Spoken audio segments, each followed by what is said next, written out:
Starting to see some green shoots popping up, and I'm not sure if I should just let them be or cover them or what. Stepped on the crown of a plant and broken all of the shoots. And it was still fine? Yep. Just made like a little bug hotel over top of them. There's leaves. Should you remove those ASAP? Hosta, daylily, whatever. Starts coming out as a spike. Okay, and then the snow hits it. Can you imagine if Mel had this beautiful perennial shoot coming out of the ground and then a bird was just like, okay, I'm gonna pop a spot right here. Now you're absolutely not doing it. The Helpful Gardeners, the podcast that digs into the buzziest plant trends and news you need to know, regardless of your growing zone. Colin is a skilled horticulturist with decades of growing experience across Canada. Brandi is the greenest of green thumbs with a love of asking questions. Welcome to our garden nook. I came in one morning and I parked my Jeep and I was walking to the front door and I'm just kind of like, okay, what do I need to do? And I looked up and I saw this bird sitting on a wire. And I was like, oh, that's not a crow. What is that? Yeah, they're big. It was early morning light. It was in a little bit of shade. And as I got closer to it, I saw the white on its face and it turned its head and I saw the hooked beak. Yeah. And I was like, OMG, OMG. I know, it's exciting. I nerded out, so I got my phone out and I zoomed in a little and I started taking pictures. And I spooked it, and it flew off, and then it turned around and came back because it was going to the creek osprey or fish hunters, and it took off down the alley on like the east side of our building, and then turned around and came right back. I mean, that's really cool to see. I didn't even realize you got that here at the garden center. Yeah. It was like 6 a.m. on the east side. Yeah. So I think he was sitting on the east getting that early sun. Yeah. But I was like buzzing. I was like looking at my pictures, and I'm like, trying to unlock the door and I'm still looking at my picture. Yeah, no, that's not the only place I've seen osprey is actually down in the south.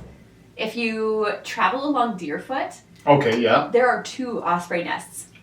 I've never really seen 2 before. There's one near Douglasdale. Okay. And then there's one closer up by Anderson Southland area. And they always do their nests on like the big billboard signs that tell you what's coming up. Okay. I don't know why. I think it's just because they've got this big kind of pedestal. Yeah. So they're really easy to spot. I don't know if they're just like, I don't need any cover from trees. I'm an osprey. Yeah, exactly. Like gangster bird. Yeah. And you're right, because the Bow River is right along that area, and that's probably why they put their nest there. So I've never seen one here. A golden acre. We've seen coyote, moose, bald eagle, but I've never seen an osprey, but I have seen osprey in Fish Creek. Mm-hmm. I've seen a few there. The other night I was outside, let Jimmy out, and it must have been about 8:30, but it was light enough I could see in my garden, and I could hear all the birds singing. Isn't that amazing? And I was like, overwhelming sense of just peace and contentment. Yeah. And I was like, all right. The bird song is just so welcome this time of year. I know recently we've been waking up to robins. I know we've got that blue jay in our neighborhood. Got all the black-capped chickadees. Wait until the blue jay wakes you up. You won't be too thrilled. No, they're so cool. I've heard the sound. It's very weird. It's not something I'm used to. It's not bird song. It's more like bird death metal. Well, it's better than an osprey. Can you imagine an osprey waking you up? Okay, I'm actually not that familiar with an osprey call, but he made a sound when he flew over me. Yeah. And it wasn't like you know birds of prey. You like that cinematic like oh. He didn't do that. That was my bird of prey, my generic bird of prey sound. I don't know which one it was. It was like a chittering. It was like and very, very subdued. I could hear it, high-pitched, but I was like, interesting, not what I would expect. But it sounds like he just doesn't want to wake anybody up. Yeah. Like, right here. I'm going to get the fish. I'm going to Isn't it amazing how, as garden people, like, we're kind of naturally drawn to birds as well? Yeah. Because there's a flip side to that, is when you go out, it's a little bit cooler in the evening, and it's darker, so you have to go out early. And it's quiet. Yeah. Too quiet. And you're like, oh yeah, the birds are leaving. Or you hear the geese flying away. Yeah. And you're like, I almost kind of equate it to, the birds will go somewhere that they feel safe, right? And the more that I hear the birds, the more calm I feel, because I feel like it's kind of what I think you were alluding to with the fact that the birds are around, and so everything's cool. Yeah. When the birds are not talking and it's eerily quiet, I'm kind of more on high alert. I'm like, is there something going on? Like, okay, you want to hear a cool bird story? Gotta share this one. Is there a bird call in this one? I could do one. Okay. I'll do one. Sounds good. I'm invested. So last year, my sister Vicky cleaned up her deck. Okay, so she lives in a condo, so she has a patio to garden on.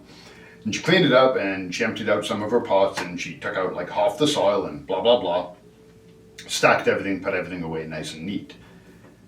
And she went out about, I don't know, a month ago, maybe. And there were 2 eggs laid in one of her pots. What? Yep. How big were they? Well, not big. Like, okay, so smaller than a chicken egg, but... And it was a pigeon. A pigeon egg? Yeah. There it is. and she contacted the city, and the city were like, just leave it. That's what pigeons do. Like, they'll figure it out. Okay. They're notoriously terrible nest builders. So they look for areas. Like, pigeons will literally lay eggs on rock downtown in March. No. Babies hatch.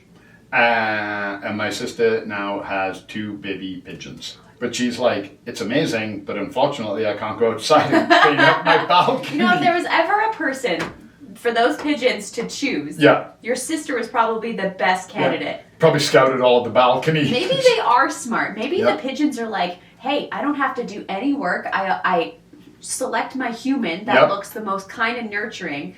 Go and land on their balcony. Done. Yeah, exactly. Yeah, but again, a baby bird, what a sign of spring. Yeah.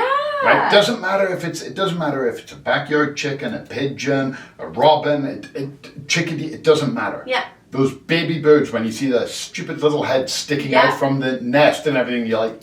And for me, the osprey is also that symbol of spring. Yeah. And what's interesting is we're starting to see a lot of those symbols of spring everywhere. Yep. And this week's question actually comes from Mel, who has seen some new things happening in their garden. Okay. I have a great question for you. I moved into my home last year, and I'm really excited to garden. I'm starting to see some green shoots popping up, and I'm not sure if I should just let them be, or cover them, or what. The weather this spring has been unpredictable, so... Preach. The weather this spring has been unpredictable, so I'm just not sure what I should do with them. I don't want them to die. What do you think? Leave them alone. Next. But what do you... we don't even know what it is. Doesn't matter. Oh, it doesn't matter. Okay. If it's a seedling coming up, then it's likely something like a pansy, that overwintered and made it. It'll do fine, or it won't. You probably didn't want it there anyway. Okay. Likely it is a perennial. Ooh. Likely it is a perennial shoot coming up, a peony, a hosta, a daylily. Or a bulb. Or a bulb. Yeah. Covering them is probably the worst thing you can do.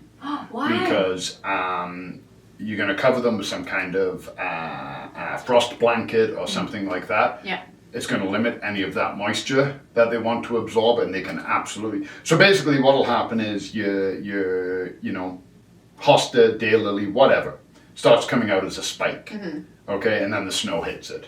Just goes dormant. Oh. Just chills out. It just, cool. The snow melts, puts more water in, gets warm again, starts growing again. Oh. That's it.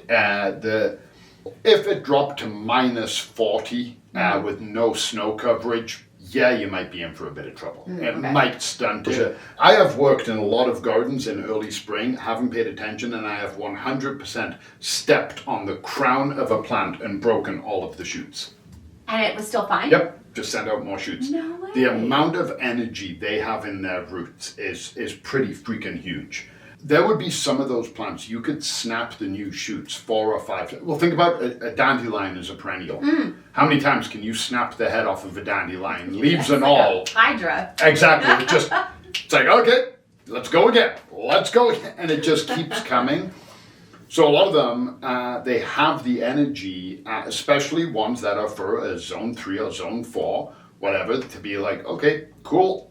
I got knocked back a little, we'll go again. Mm-hmm. And they have the energy to do it. Once those leaves unfurl, they're storing energy right away again. Mm-hmm. So it would be interesting to maybe see a photo or understand exactly what Mel's looking at.